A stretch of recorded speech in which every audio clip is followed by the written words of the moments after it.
A respeito da liquidação de sentença, assinale a alternativa correta.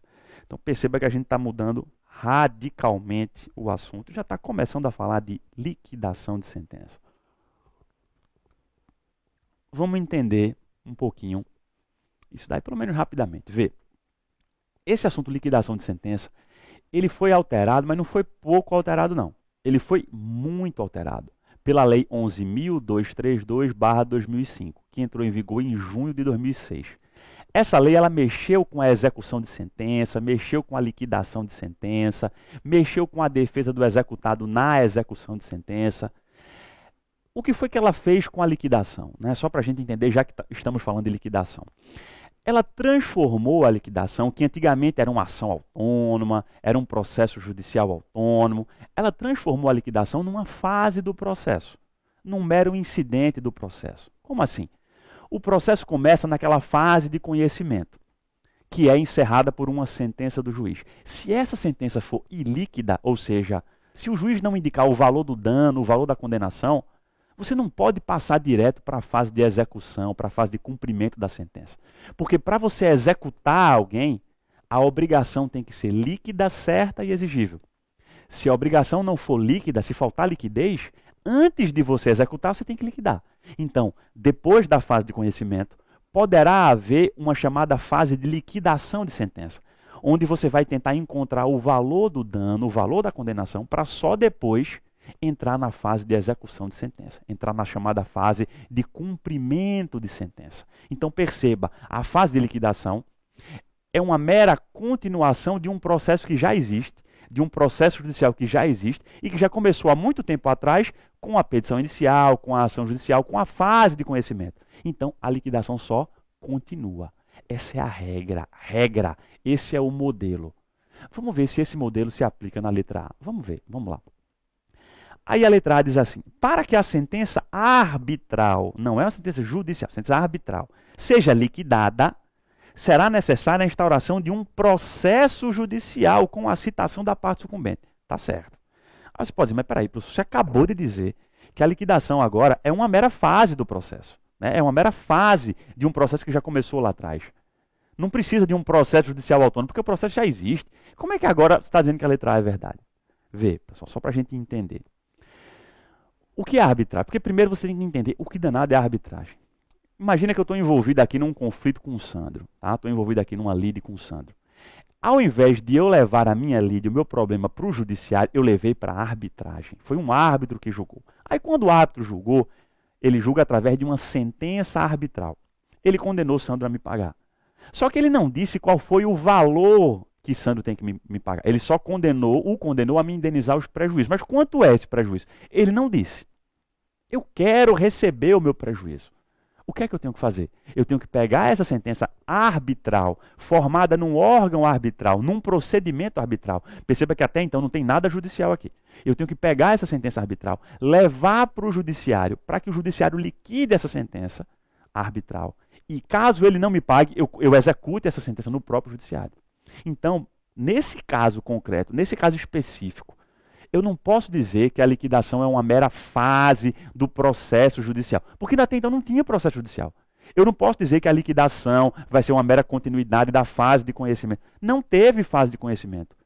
Não foi uma sentença judicial que resolveu o meu problema, foi uma sentença arbitral. Então, nesse caso, para que o judiciário liquide a minha sentença, eu tenho que provocá-lo, eu tenho que entrar com uma ação de liquidação, provocar a jurisdição, fazer nascer um processo. Aí, nesse caso, como é uma ação de liquidação, um processo de liquidação, aí o réu, ou melhor, a parte sucumbente, deverá ser citada e não intimada. Porque se fosse uma mera fase, como a regra, se fosse uma mera fase, uma mera continuação da fase de conhecimento, a parte sucumbente não seria citada, seria meramente intimada na pessoa do seu advogado, porque não já está continuando, não já era um processo antigo, ela não já tinha advogado, eu estou só continuando. Só que, tratando-se de arbitragem, não tinha processo judicial anterior, tinha um procedimento arbitral. Eu estou trazendo isso para o judiciário, eu estou provocando o judiciário pela primeira vez. Eu tenho que fazer nascer um processo. Para fazer nascer um processo, eu tenho que ter uma ação. Ação de liquidação, processo de liquidação. Se é ação, se é processo autônomo, tem que ter citação. Isso não é regra, isso é exceção. A regra é, a liquidação é uma mera fase. E haverá uma outra questão na nossa revisão, salvo engano, até a próxima, não tenho certeza, em que a pergunta é exatamente essa. A liquidação é uma ação autônoma? Não, não é. É uma mera fase, é um mero incidente do processo. Vamos ver as outras alternativas. B. É cabível a liquidação de sentença no procedimento dos juizados especiais? Não.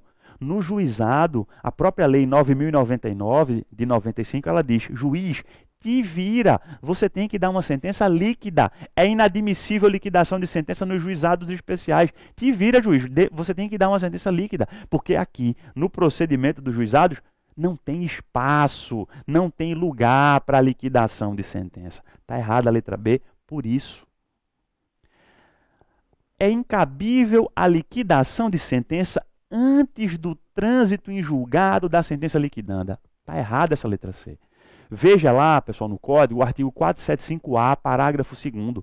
Isso é uma das grandes novidades, uma das grandes inovações, uma das grandes sacadas do legislador. É a chamada liquidação provisória.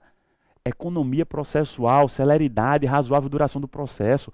Espera aí, se eu posso executar provisoriamente uma sentença, em algumas situações eu posso, por que eu não posso liquidar provisoriamente?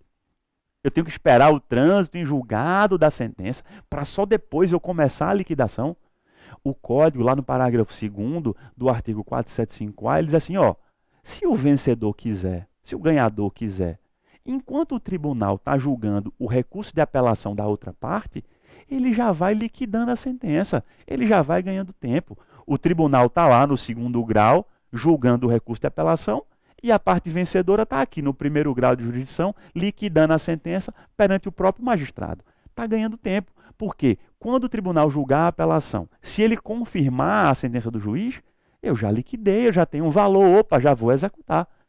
Agora, imagine, eu vou ficar esperando, sabe lá quanto tempo esse recurso ser julgado, a sentença transitar em julgado, para só aí eu começar a liquidar. Não precisa. O legislador, ele nos trouxe uma chamada de liquidação provisória. Eu não preciso esperar o trânsito em julgado da decisão para eu liquidar. Posso liquidar antes. Tudo bem, eu estou correndo risco, porque se o tribunal reformar a sentença, a minha liquidação não valeu de nada, porque eu perdi no tribunal. Paciência, é um risco que eu corro. Né? É o risco que o liquidante corre. Paciência. Vamos para a letra C. Vamos lá. C não, D, né? Agora, a liquidação por artigos corresponde à espécie de liquidação de sentença em que não poderá ser produzida prova pericial para a apuração do valor da condenação. Vê, a gente tem hoje apenas e tão somente duas espécies de liquidação, né? A chamada liquidação por arbitramento e a liquidação por artigos. A liquidação por artigos, segundo o código, lá pelo artigo 475C, 475D, é aquela que será usada quando, para você liquidar, para você encontrar o valor do dano, você tem que alegar e provar vários fatos novos. Cada fato novo que você vai alegar e provar é um artigo de liquidação. Por isso chama-se de liquidação por artigos. Tá? Porque cada artigo de liquidação é um fato novo que você precisa provar. Meus amigos, a liquidação por artigos, ela é muito mais, vamos dizer assim, complexa, extensa, demorada do que a liquidação por arbitramento, que se resume a uma perícia, que se resume a uma prova pericial. A liquidação por artigos, nela, é admissível toda e qualquer prova. Toda e qualquer prova que seja necessária para você provar o fato novo, você pode se utilizar, você pode pedir ao juiz. Não tem restrição a uma determinada prova. Então, a letra D, ela está errada, ela está equivocada. Por isso, essa prova é sim admitida na liquidação por artigos, desde que ela seja necessária para provar o fato novo alegado pelo liquidante. Não há essa restrição. Dito isto, resolvemos essa questão, salvo engano, a questão número 15, e fechamos aqui o nosso quarto e último bloco. Fechamos assim a nossa primeira aula. A gente ainda vai ter mais uma aula, mais 4 blocos, para finalizar a primeira parte do material de processo civil, que dá um total de 33 questões que ficaram comigo. O restante será respondida pelo professor Ival. Fiquem com Deus e até a nossa próxima aula.